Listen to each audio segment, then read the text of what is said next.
Bismillahirrahmanirrahim. Assalamualaikum warahmatullahi wabarakatuh. Alhamdulillah, terima kasih kepada semua pendengar radio Institut Kefahaman Islam Malaysia IKIM FM pilihan utama anda. Untuk waktu ini bersama saya Syafiq Zulkifli menemani anda untuk rancangan Sains dan Islam. Kita di minggu yang keempat sebenarnya berbicara bersama dengan yang berbahagia Dr. Fakhruddin Majri Manggujaya selaku Fellow Pelawat Institut Kefahaman Islam Malaysia IKIM yang sudi berkunjung ke IKIM FM pada waktu ini. Assalamualaikum warahmatullahi wabarakatuh, Doktor. Waalaikumsalam warahmatullahi wabarakatuh. Jumpa lagi. Ya, jumpa lagi kita dan terima Alhamdulillah. kasih diucapkan Terima untuk kasih. sekian kalinya untuk Ya, kita betul. berbicara dalam rancangan Sains dan Islam. Dan untuk pengetahuan yang bahagia, Dr. Fakhruddin juga merupakan Chairman Center for Islamic Studies University Nasional Indonesia. Dan kalau minggu sebelum-sebelum ini kita banyak bercerita berkenaan dengan alam sekitar, pemeliharaan alam sekitar dan sebagainya. Mungkin kali ini kita nak fokus sedikit tentang satu deklarasi sebenarnya ataupun dalam bahasa Inggeris disebut Islamic Declaration on Global Climate Change yang telah berlangsung di Istanbul. Mungkin yang bahagia doktor boleh kongsikan sebagai pengenalan, doktor juga pernah terlibat dalam drafting team untuk deklarasi tersebut. Mungkin doktor boleh kongsikan apa sebenarnya deklarasi itu. Bismillahirrahmanirrahim. Terima kasih Syafiq. Para pendengar di rumah, terima kasih atas kesempatan sekali lagi kepada Radio IKIM. Bismillahirrahmanirrahim. Alhamdulillahirabbil alamin wassalatu wassalamu ala asrofil anbiya'i wal mursalin wa ala alihi wa sahbihi ajmain amma ba'du. Allahumma shalli ala sayyidina Muhammad wa ala ali sayyidina Muhammad.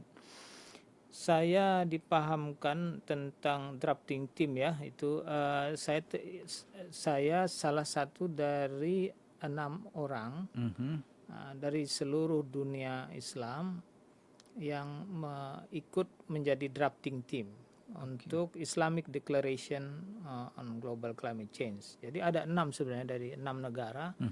Satu dari UK, yang kedua dari Saudi Arabia, yang ketiga ada dari Malaysia, Profesor Azizan Baharudin.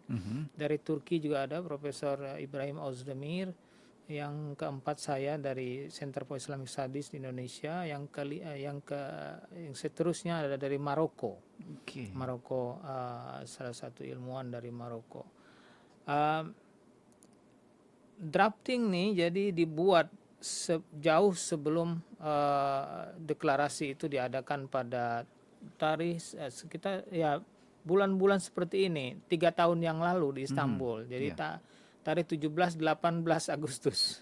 Okay. Jadi persis hari ini adalah peringatan 3 tahun yang lalu. 3 tahun yang lalu saya di Istanbul sama Prof Datu Azizan bersama dengan yang lain-lain, kita mengundang di dalam satu simposium. Tapi jauh sebelumnya, 3 bulan sebelumnya kita edarkan ke seluruh dunia tentang drafting ini, terutama ke network ke seluruh negara-negara Muslim, termasuk waktu itu saya ingat salah satu Pangeran Ghazi, Prince Ghazi dari Yordan juga ikut mengomentari ya, memberikan masukan tentang drafting konsep ini. Jadi kita konsep dulu, kita hubungi segala network kita yang terkait dengan drafting team ini. Ini adalah draft Islamic Declaration yang sebenarnya diinisiasi oleh para aktivis Islam untuk environment. Jadi not normally government. Jadi bukan dari kerajaan-kerajaan, dari peraturan negara-negara Muslim, tetapi ini adalah aktivis. Karena memang di negara Muslim tidak banyak yang terbabit di dalam soal-soal terkait dengan perubahan iklim ini, yang berprinsip pada bagaimana ajaran agama bisa berkontribusi, bagaimana Islam berkontribusi mengenai ini. Karena kita platformnya kan, kalau di dalam dialog di UN, United Nations Climate Change itu, mereka kan scientific base dan kemudian state base. Jadi ada 160 penandatangan UNFCCC, United Nations Convention on Global on Climate Change. Itu memang mereka sedia mengadakan conference setiap tahun. Karena ini mengenai iklim global ini adalah masalah yang sangat krusial yang perlu didialogkan diperbincangkan, ada negosiasi di dalamnya, ada substa, ada scientific assessment dan sebagainya yang dikeluarkan oleh IPCC, Intergovernmental Panel on Climate Change, yaitu kumpulan dari ribuan ilmuwan yang bersepakat bahwa memang ada studi-studi yang terkait bagaimana kita melihat perubahan iklim. Perubahan iklim, apa saja yang menjadi faktornya. Jadi salah satu yang menjadi faktornya adalah bagaimana kita bisa menurunkan emisi di masing-masing negara. Emisi itu zat-zat pencemar. Kalau kita bilang greenhouse gases. Ya, greenhouse gas itu gas rumah kaca. Saya belum tahu di Malaysia apa istilahnya gas-gas rumah kaca itu. Greenhouse gases itu dari greenhouse yang dikeluarkan tiap hari dari aktivitas manusia, dari aktiviti kita. Misalnya kita menggunakan transportasi, itu kita gunakan energi dari batu bara, dari minyak bumi, yang unrenewable energy, dari karbon fosil fuel.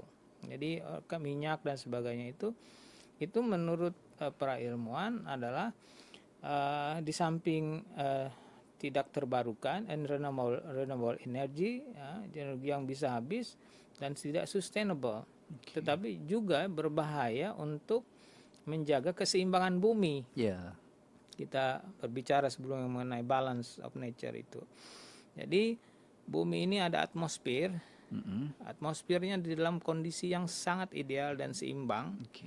Ya, pada kondisi di mana lapisan konsentrasi atmosfer yang pelapisnya itu adalah kandungan CO2 ekuivalen, ya, CO2 karbon dioksida itu hanya pada tahun 90-an 350 ppm.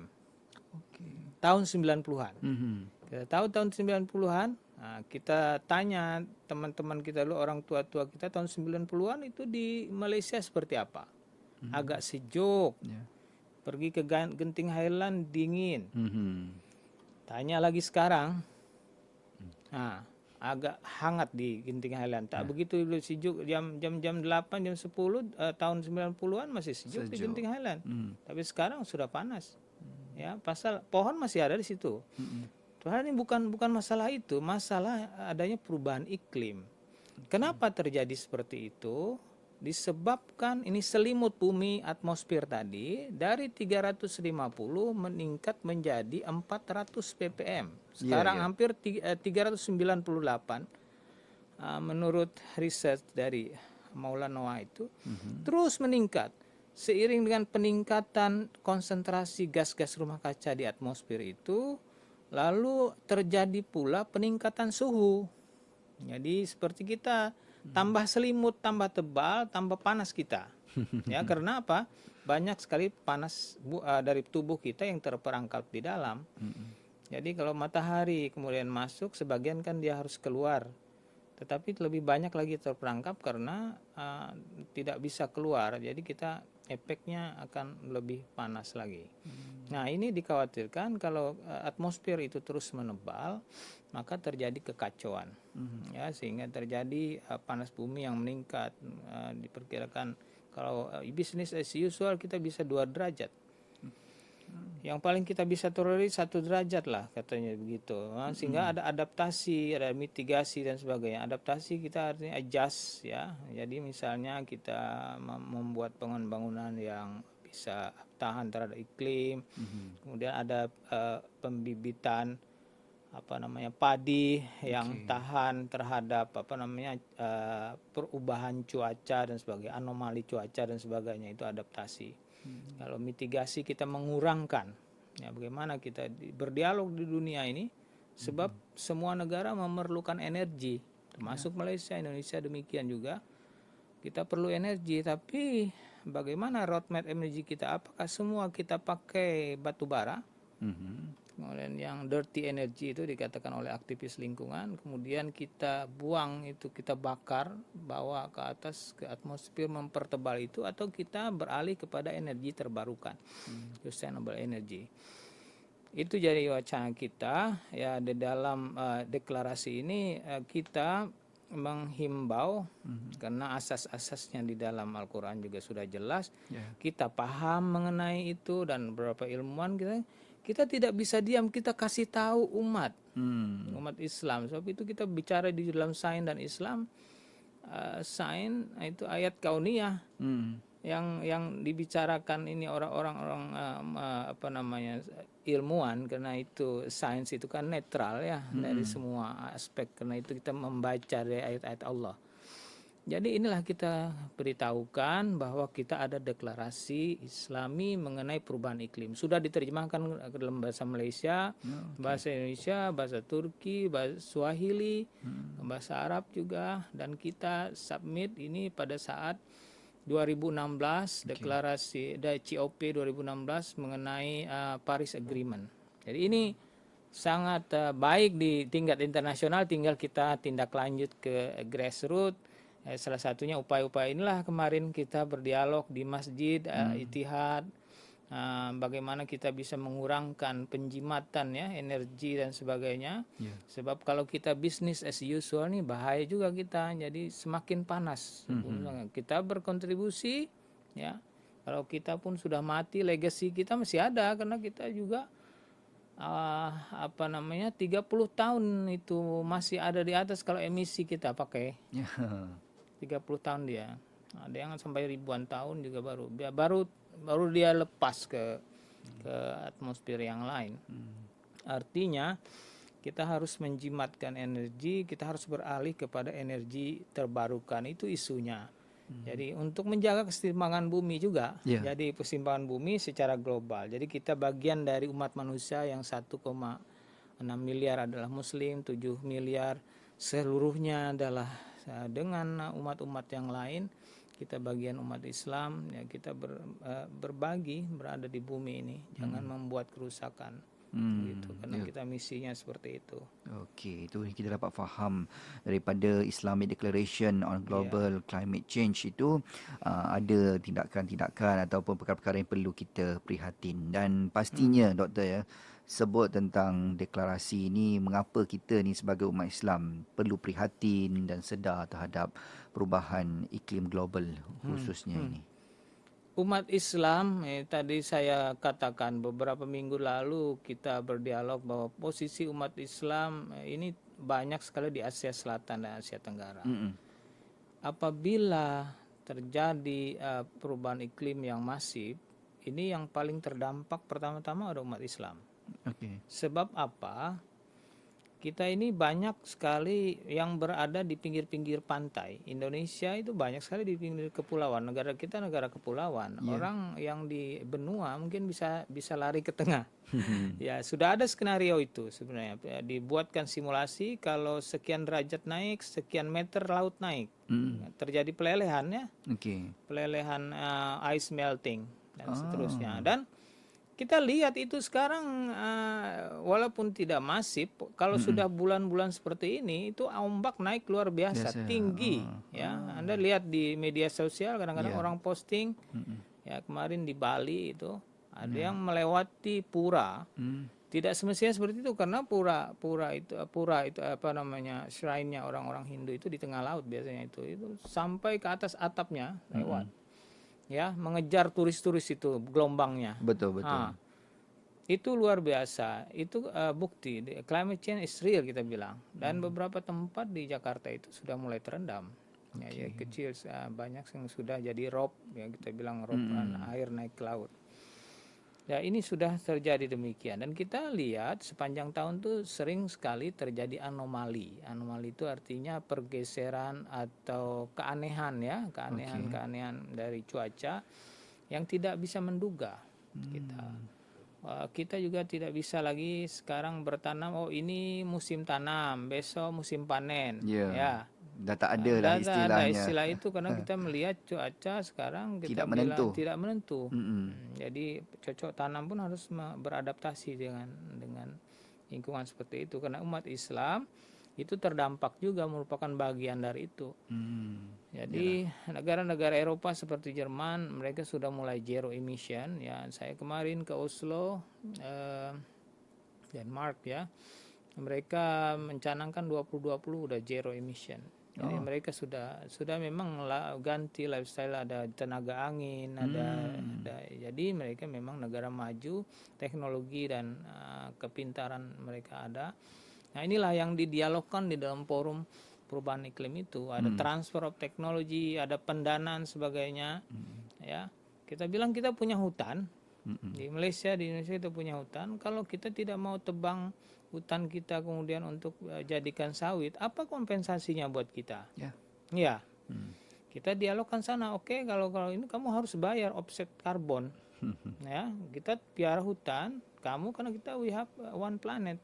Kamu offset, kamu tetap industri kamu sekian, ya karbonnya kami serap di sini, kami hitung berapa validasi dan offsetnya dan sebagainya.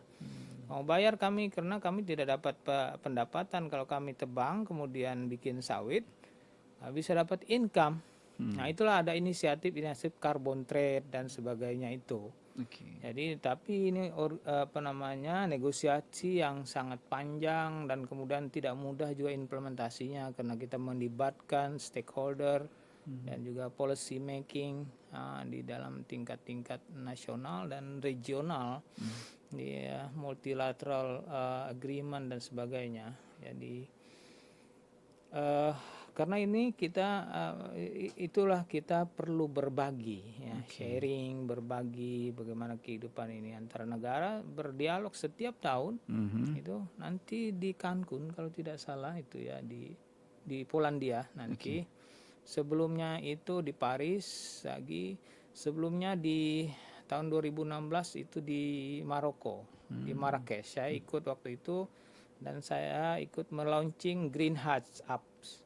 Jadi kita udah punya apps ini, application untuk Green Hut. Jadi saya minta pemirsa sekalian untuk ketika umroh dan haji, dan sekarang pun bisa mempelajari app di Android Anda, tinggal download dan free ya.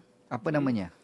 Green Hut. Green Hut ya? Green Hut. Jadi ada dua bahasa Indonesia dan bahasa Inggris. Jadi kita harapkan nanti juga ada bisa diterjemahkan ke dalam bahasa Malaysia dan saya yang membuat ini aplikasi free dan ini available for umat muslim keseluruhannya. Saya minta endorsement juga teman-teman yang ada di sini kemarin dari Turki, dari Malaysia sudah, dari UK sudah. Mereka sangat senang dan ini harus di endorse terus bahwa kita punya upaya-upaya ini ya. Saya kemarin ada joke dengan teman saya dari Turki, dia bilang, wah kalau kita ada ini, itu orang yang masuk Islam saya harap melihat di Mekah itu karena terlalu banyak sampah. Kemudian ada melihat orang barat mau masuk Islam, dia lihat sampah bertebaran di Saudi Arabia, dia mungkin tidak jadi mau masuk Islam karena melihat antara ajaran dan apa praktiknya umat Islam itu tidak selari ya. Ya itulah kita upaya mendidik umat, ya kita yang memahami, kita menjadi lokomotif ya, orang di depan yang di belakang memahami, oke lah ikut gitu ya. Mari kita sama-sama karena kita memahami tentang ini, kita sampaikan. Inilah mengapa umat Islam perlu prihatin, sedar terhadap lingkungan iklim global ini. Kembali kepada kita dampaknya, impactnya itu. Betul. Kesan yang perlu kita fikirkan itulah yang dilaksanakan melalui Islamic Declaration on Global Climate Change. Mungkin kita, Doktor, dalam ruang ini kita nak lebih lanjutkan, detailkan lagi apa agaknya intipati daripada deklarasi tersebut dan apa agaknya sebenarnya tindakan susulan yang dapat kita lakukan. Mungkin bila ramai kawan-kawan kita yang mendengarkan IKIM FM pada waktu ini dapat tahu, inilah deklarasinya. Jadi kita mampu untuk melaksanakan. Silakan. Jadi sebenarnya ini poin yang sangat singkat ya, di dalam deklarasi Islami mengenai perubahan iklim ini sudah diterjemahkan oleh IKIM ke dalam bahasa Malaysia. Bahasa Melayu ini hanya berapa lembar ini? 6 lembar ya. Bolak-balik berarti 12 lembar kecil, dan singkat sekali, bisa di-download juga, cari Islamic Declaration Global Climate Change. Ini sudah juga masuk di dalam websitenya IPES, Islamic Foundation of Ecology and Environmental Sciences. Dilihat juga deklarasi Islam mengenai perubahan iklim global. Ya, singkatnya ini menyangkut mengetengahkan tema-tema tematik di dalam Al-Quran. Yang pertama adalah kita mengutip ayat Al-Quran surat 1 ayat 1 mengenai Allah sebagai Al-Khaliq ya. Ya. Kemudian di dalamnya ada Alhamdulillahirabbil alamin, segala puji bagi Allah Tuhan semesta alam. Ya. Al-Quran 1 jadi ayat 1 ini mulai tauhidnya ini.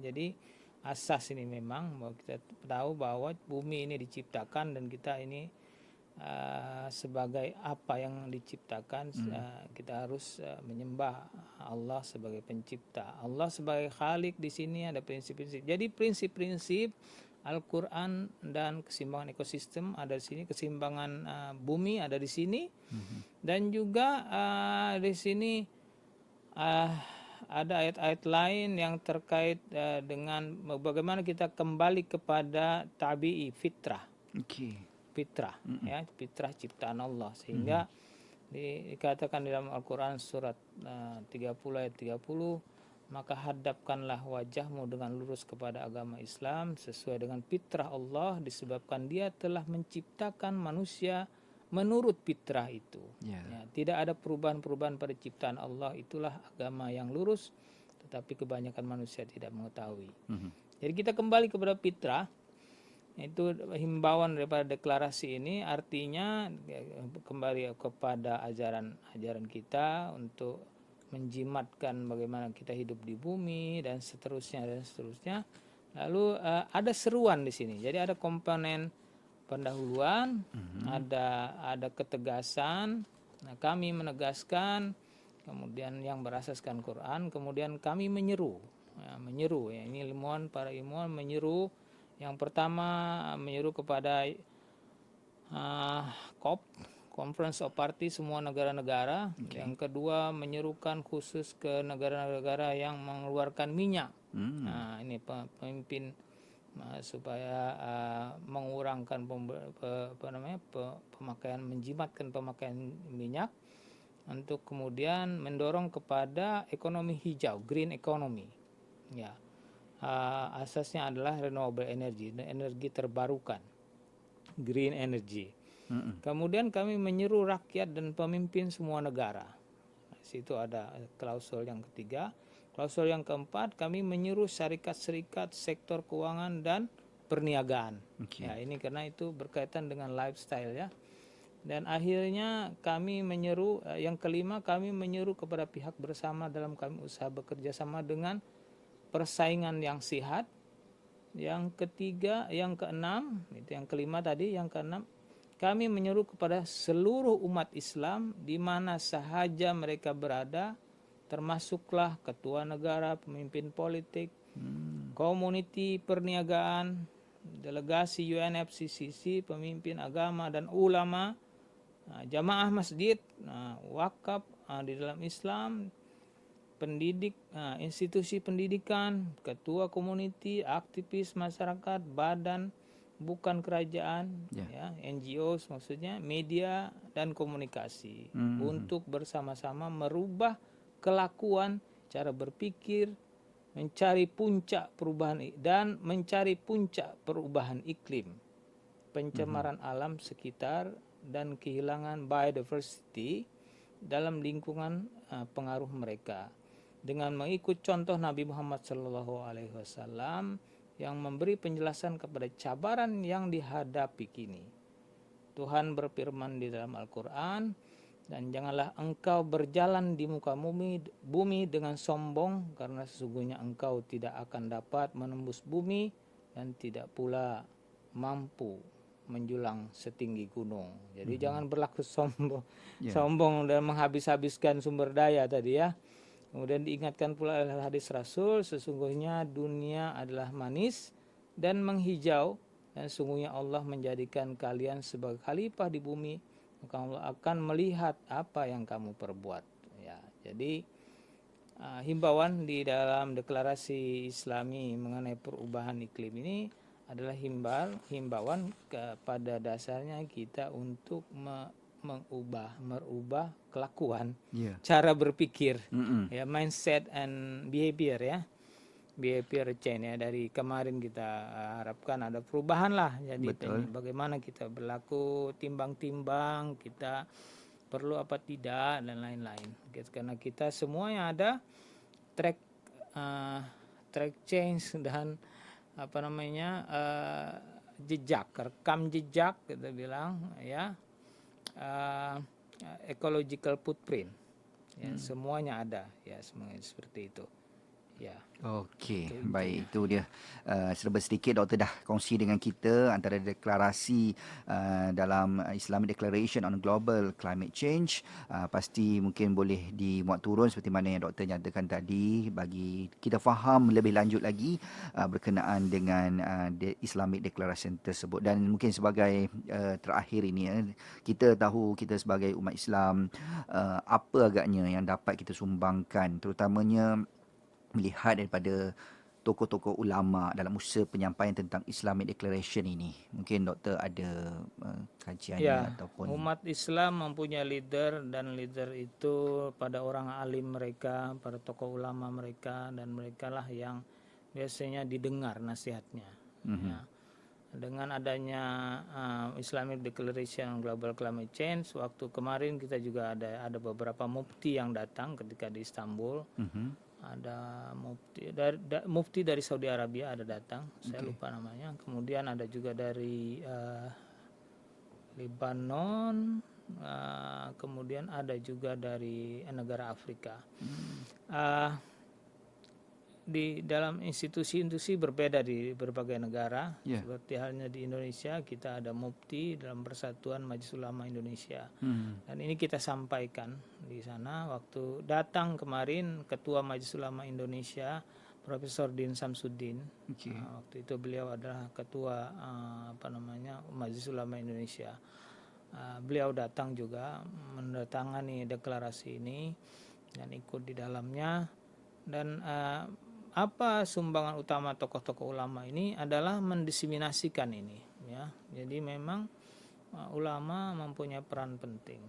Ditambah dengan aktivis seperti saya dan para ilmuwan yang memahami ini, saya juga berada di dalam institusi Majelis Ulama Indonesia untuk pemulihan lingkungan dan pelestarian sumber daya alam.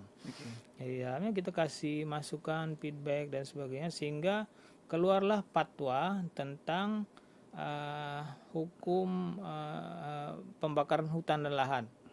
Pembakaran hutan, lahan itu maksudnya tanah. Hutan, kebakaran hutan sudah ada tahun 2016, ya, ada fatwanya bahwa haram untuk membakar kawasan hutan dan tanah apabila tidak mempunyai kepentingan dan mendapatkan mudarat, ya, menyebabkan mudarat yang besar. Itu karena 2015 terjadi kebakaran yang hebat. 2016 ada edaran itu fatwa, sehingga sekarang pun dengan musim panas masih ada sedikit-sedikit, tapi dengan adanya fatwa Majelis Ulama itu menjadikan pemerintah. Dan kemarin kami melakukan training ya, dengan para ulama untuk diseminasi fatwa ini juga ada di beberapa kawasan gambut. Beberapa saat lalu saya ceritakan juga di forum ini, bahwa ini signifikan. Jadi kalau kita kemudian hutan kita terbakar, satu hari hutan kita terbakar itu sama dengan 1 tahun pengeluaran gas emisi mobil di Amerika. Jadi Indonesia kemarin 2015 itu sudah melebihi Jerman itu emisinya.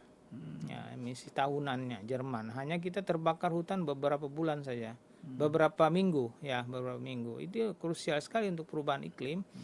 Jadi ini ulama buat fatwa, dan dengan fatwa itu masyarakat mendengar. Pemerintah pun lebih kuat lagi, lebih percaya diri dengan adanya fatwa ulama ini, dan juga dikawal dengan program-program lain. Misalnya selama ini masyarakat tidak tahu kenapa harus membakar dan apa alternatifnya kalau tidak membakar, karena sudah dipatwakan haram. Kemudian bagaimana mereka sudah dipatwakan haram membakar hutan dan untuk mengolah lahan, mengolah tanah itu dengan traktor misalnya, itu sangat mahal. Apa alternatifnya?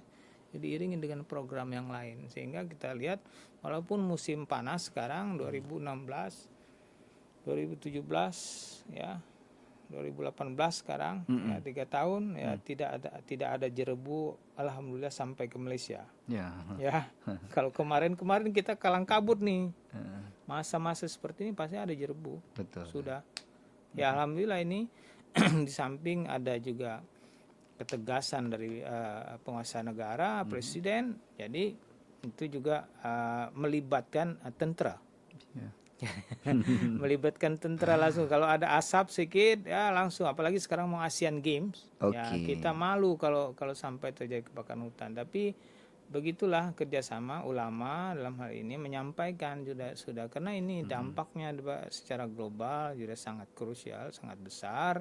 Juga emisi kita bertambah, pemanasan global akan terjadi. Jadi itu peran ulama sangat penting dalam Islamic Declaration on Global Climate Change. Okey, baik. Kita dapat memahami bahawa setiap orang mempunyai peranan yang penting dalam memahami faktor-faktor untuk kita menyayangi alam sekitar kita menjadi tanggungjawab kita bersama. Apapun, saya kira dah sampai ke penghujung siaran untuk waktu ini.